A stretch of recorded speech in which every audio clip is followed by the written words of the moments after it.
Most people live their whole lives without ever contemplating what it means to be great. To them, greatness looks like Steve Curry, Rafael Nadal, Toni Morrison, Wolfgang Amadeus Mozart, or Amelia Earhart. They put all the greats on a pedestal, but think of themselves as mere mortals. And that's exactly why greatness eludes them. They turn it into some untouchable plane, impossible for almost anybody to reach. And it never even crosses their mind to aim for it. No matter what I'm doing or which arena I'm engaging in, I will always aim for greatness because I know that we are all mere mortals and greatness is possible for anyone and everyone if they are willing to seek it out in their own soul. In Gogglish terms, greatness is a state of letting go of all your faults and imperfections, scavenging every last bit of strength and energy, and putting it to use to excel at whatever you set your mind to. Even if some motherfucker out there told you it was impossible. It is a feeling pursued by those rare souls willing to extend themselves beyond reason and pay the cost. In the late 1950s, Captain Joseph Kittinger was a pilot in the Air Force, tapped for experimental aviation and skydiving duty in New Mexico. He wasn't a household name. In fact, hardly anybody knew the first thing about him until August 16, 1960, when he donned a red duct tape pressure suit and boarded an open-sided gondola tethered to an onion-shaped helium balloon. He flew that rig nearly 20 miles high until he reached the thin atmospheric line where everything goes from blue to black. He traveled to a place where the horizon did not exist. He was above and beyond all previously known limitations. Suspended at 102,800 feet, he unclipped his harness and stepped into space. His free fall lasted nearly 5 minutes. His maximum velocity was 614 miles per hour. He plummeted over 80,000 vertical feet before his primary chute opened. This was no Red Bull sponsored party. It wasn't a television show. Kittinger wasn't an entertainer. He was an explorer, a seeker of a new realm for the world. His flight and his jump helped make man's space flight possible. And also for himself. I don't jump to Earth from outer space, but I know that atmospheric line between blue and black. It is the glimmer of greatness that runs right through the human soul. We all have it. Most of us will never see it because to get there requires a willingness to extend yourself to the limit without any guarantee of success. Then again, success is just another mile marker on the journey. Landing the jump and walking away while lighting a cigarette as if it were a typical day on the job made Kittinger look cool. But it didn't make him great.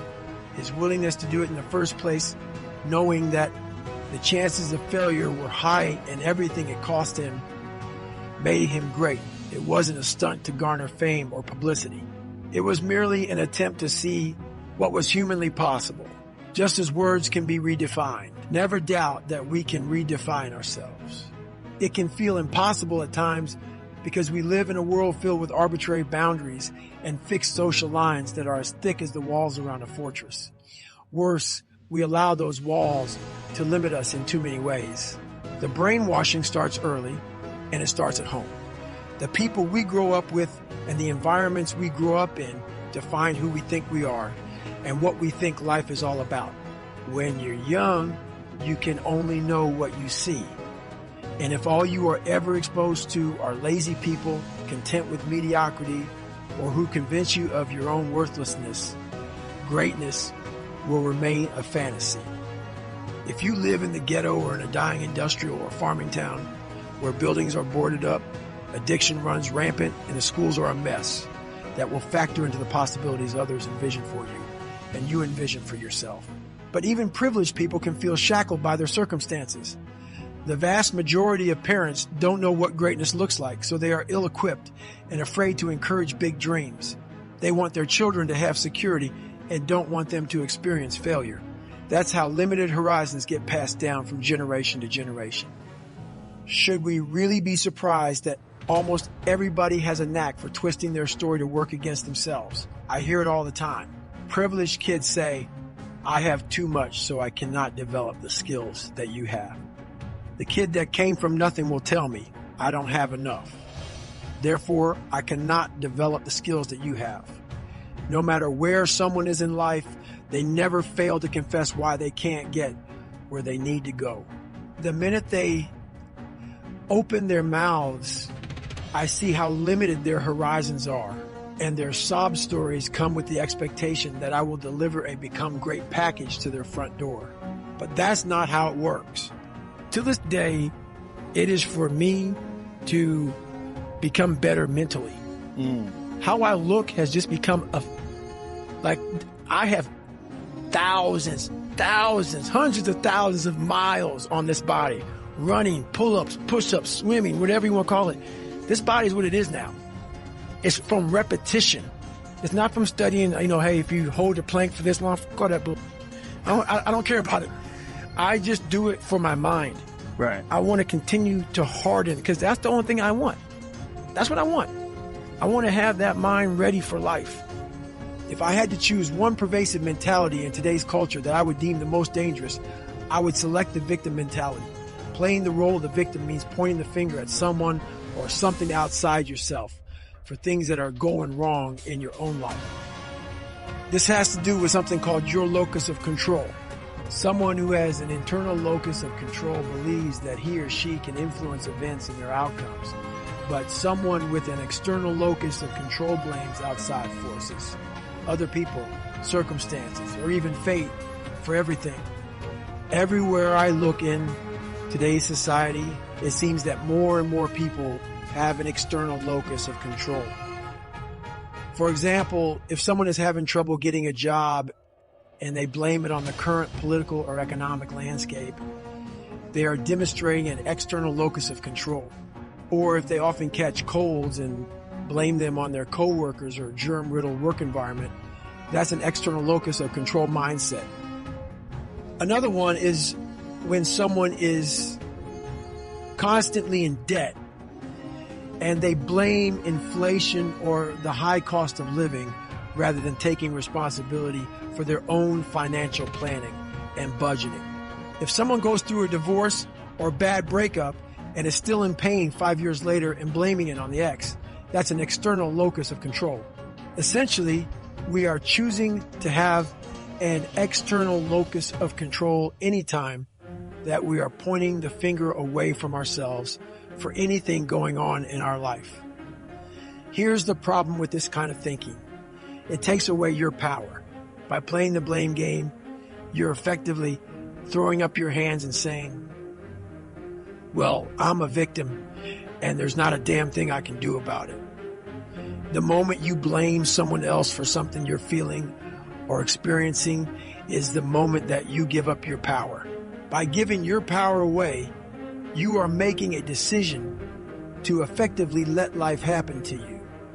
You are refusing to take responsibility for your own life. As you might imagine, that can be a very destructive pattern to set. In order to stay connected with our best self, we need to always take responsibility for what happens in our life.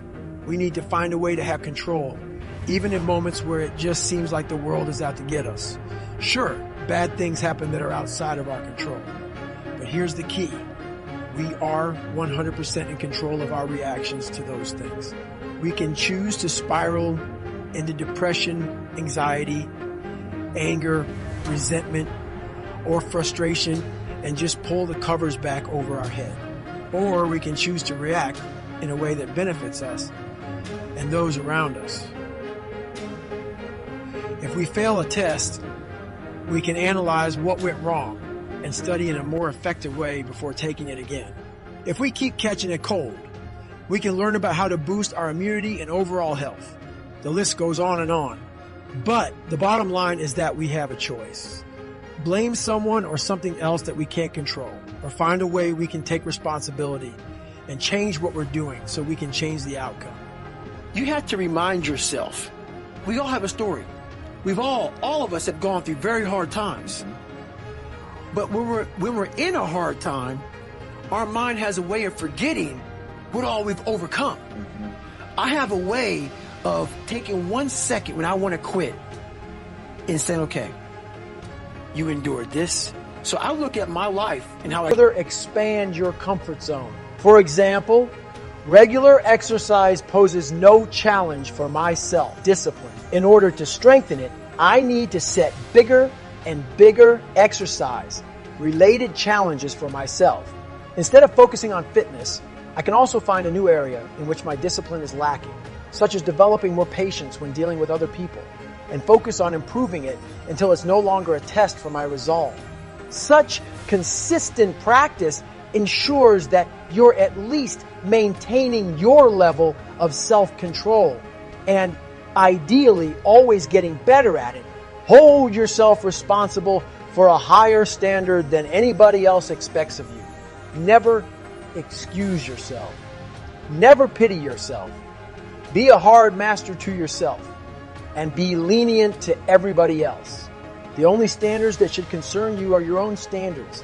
If you act in accordance with the standards of the majority of people, you'll be overweight, unfit, unhealthy, lazy, hating your job, not having enough time for your family, and in debt. I sometimes get flack for my goals. You're already slim. Why do you still watch your diet? Why do you save so much money? You should live it up. Can't you live like a normal person? Instead of waking up at 5 a.m. and going to sleep as early as 8 p.m., by the standards of the person criticizing me, I should have stopped improving myself a long time ago. According to my standards, the growth should never end. I always hold myself responsible for a higher standard, and this allows me to maintain success, friendly habits in my life, and achieve even more success. If you allow yourself to have low standards, how are you supposed to ever achieve excellence? Exhibiting self-control is one of the most powerful demonstrations of having high standards. Letting fleeting emotions and urges control your life, as most people do, is a surefire path to mediocrity. The important thing in the Olympic Games is not to win, but to take part. The important thing in life is not triumph, but the struggle. The essential thing is not to have conquered, but to have fought well. Nobody will ever give you any grades for your level of self-discipline. There's no finish line, and there's no podium for the winners. The only purpose of building self-discipline is to conquer yourself, your own urges, your own weaknesses, and your own self-sabotaging behaviors. It's easy to forget this fact and assume that when you reach your goals, you're done. In fact, the moment you make your dreams come true isn't the most important moment. It's important, no doubt, but without the process leading to it. In itself, it means little. The most important moments are the moments of struggle, when you're striving to fight even when you can barely stand and the whole world is spinning around you. It's this very act that proves your mettle and showers you with life-encompassing benefits, not the act of winning in itself. Whenever you find yourself frustrated that you're still a long way from the finish line, remember that it's right now, at this very moment, that you're collecting the biggest rewards.